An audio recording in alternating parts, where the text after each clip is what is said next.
Yo, kamusta sa inyo dyan? Tara pag-usapan natin itong pinag-uusap-usapan ngayon sa internet kung saan may bagong karakter na naman po ang komedyante po na si Michael V at talagang related po ito sa mga napapanahon na usapan ngayon, usap-usapin ngayon sa gobyerno po natin, especially sa pagkakaroon ng mga korupsyon at particular na nga po dyan yung flood control na scam talaga, no? Flood control na nakawan ng pera sa gobyerno. So ayun po yung pag-uusapan natin, pero talagang kasama po dito si Bitoy at mga ilang detalye, update lalo na sa international na mga interest po ng ating bansa. Pag-usapan natin lahat yan dito sa video na ito. Kung di ka pa nakasubscribe, ay please hit the subscribe button and notification bell para updated ka palagi sa mga videos natin na parating. Tara, umpisa na natin to.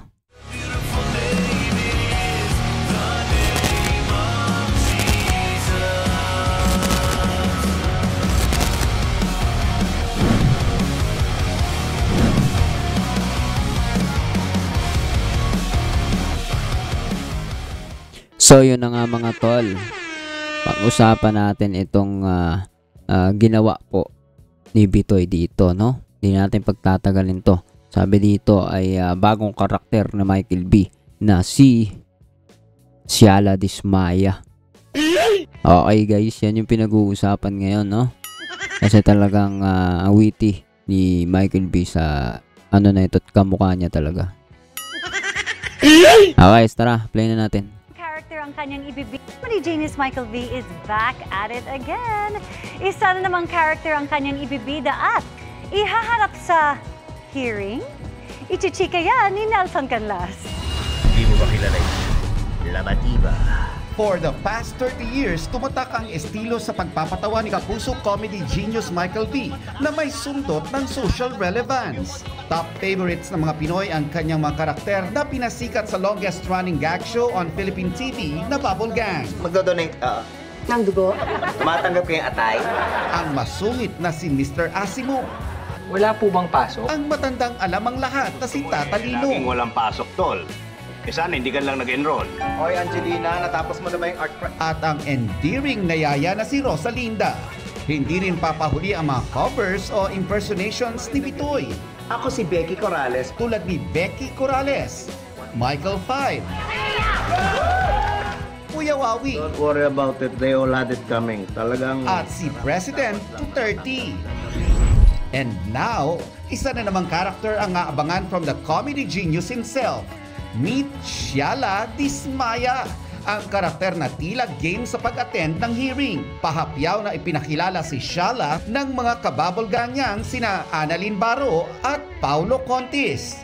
Ang caption ni Paulo, "This is it," dahil uulan ng jokes pero hindi raw kailangan ng payong. Hindi na raw makapaghintay ang kapuso viewers kung paano babaha ng jokes sa Bubble Gang sa linggo. Sa pagdating ni Ciala, abangan siya this Sunday 6:10 PM sa Bubble Gang. Nelson Canlas, updated sa Showbiz Happening.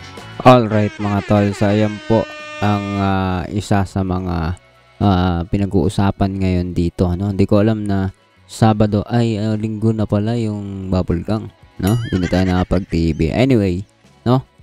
Napapanood, sabi sa inyo related po ito sa usaping politika ngayon.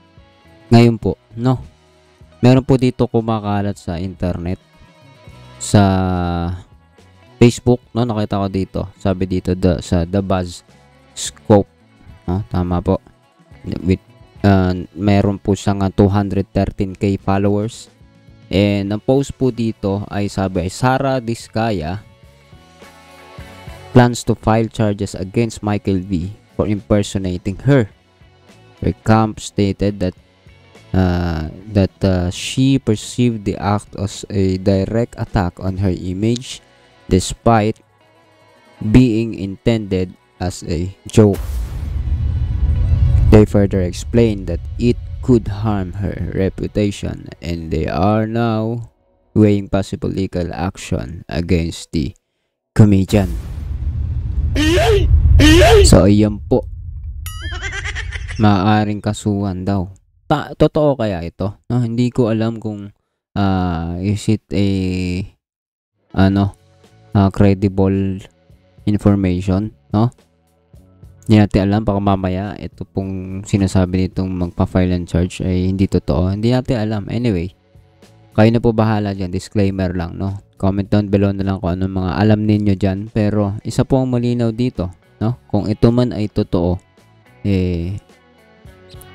para sa akin, kung akong tatanungin, ay parang galaw po yun ng isang tao na guilty. Tila, no? Tila lang naman, hindi naman tayo sure dyan. Until mapatunayan, 'di ba? Magiging siya tawag doon, until proven guilty, she is safe. Ginawa nating ligtas si Senador Jinggoy. Naging trending ito na nakaraan, trending, no? Anyway, pagpatuloy tayo, no?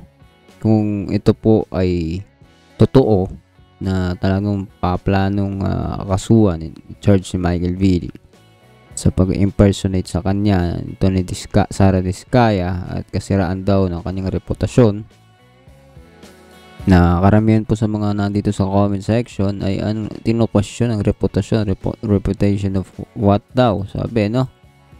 Ano ba yan? So yan guys, nakikita naman ninyo. So bilang pagpapatuloy, napakalala po ng korupsyon ngayon. Sabi nga dito, no, ginawa lang naman to ni Bitoy dahil mga netizen din po siguro talagang makukulit, no? Sabi dito, hinihiritan ng mga netizen ang Kapuso Committee Genius. This was posted September 1, 2025. So, mga almost more than a week na nang ito po ay ipinost. And sabi, ay hinihiritan daw itong mga netizen si Michael V na gawan daw sana ng parody o skit sa longest running gag show na Bubble Gang, ang kontrobersyal na kontraktor at talong Pasig mayoral candidate na si Sara Diskaya matapos humarap ng huli sa Senate Blue Ribbon Committee nitong Lunes, September 1, sa last week nga to, no? So, ngayon guys, no, alam naman natin minsan si Bitoy may mga patama din talaga sa kanya mga ginagawa. Hindi lang basta pure comedy, laging merong nasa ilalim at merong gustong sabihin din talaga parating na kapag nag-iisip ang mga viewers maintindihan malinaw, no? Ngayon po, no, gaano ba kalaking issue dito? Napakalaki po ng anomalya na ito ng flood control dito. Kaya ito pong sinasabi na planong kasuhan, kung ito man ito to, planong kasuhan si Michael V o ano man ang mangyari kay Michael V, tiyak ko, naniniwala ako marami magre-react po dyan kapag may ginawa kay Michael V, since it is his job, no, as a comedian to do anything na tingin niya ay makakatawa, no? Pero hindi lahat, no? Hindi lahat ay matutuwa nga. Kung tulad nga niya, kung totoo yan, hindi totoo si Diskaya. And I believe hindi naman din siya dapat pagkatuan hanggat di pa naman siya hindi pa siya nahatulan. Pero 'di ba, para sa atin, para sa marami, mataas ang tsansang ito po ay talagang siya po ay guilty para sa ating mga kababayan. Kaya nga sinugod na ito ng mga nakakaraan ng mga realista, 'di ba? Ganun po katindi ang galit ng mga tao sa kanila. Pero kung titignan pa natin ng malalim, no, higit pa ron sa usapin na yon, kasi itong Korea nagpatigil. Kung totoo man itong balita na to, ha, ito po pinost ng Inquirer.net. Sa IG po tayo tumitingin ngayon, 9 hours ago. Sabi dito ay South Korean President Lee Jae-myung has halted the implementation of a 700 billion won o mahigit na 28.7 billion infrastructure loan to the Philippines, citing its potential for corruption. So, pinatigil. May loan daw ang Pilipinas na 28.7 na billion o 700 billion won. Hindi po itinuloy ng presidente ng South Korea sa pagtingin ng potensyal na korupsyon. So, marami nagko-comment na kakahiya daw itong pangyari na to. Kung totoo man to, no? Sa po siya nakakahiya dahil makikita na korap po yung gobyerno sa atin, no? So, ikaw anong masasabi mo dito?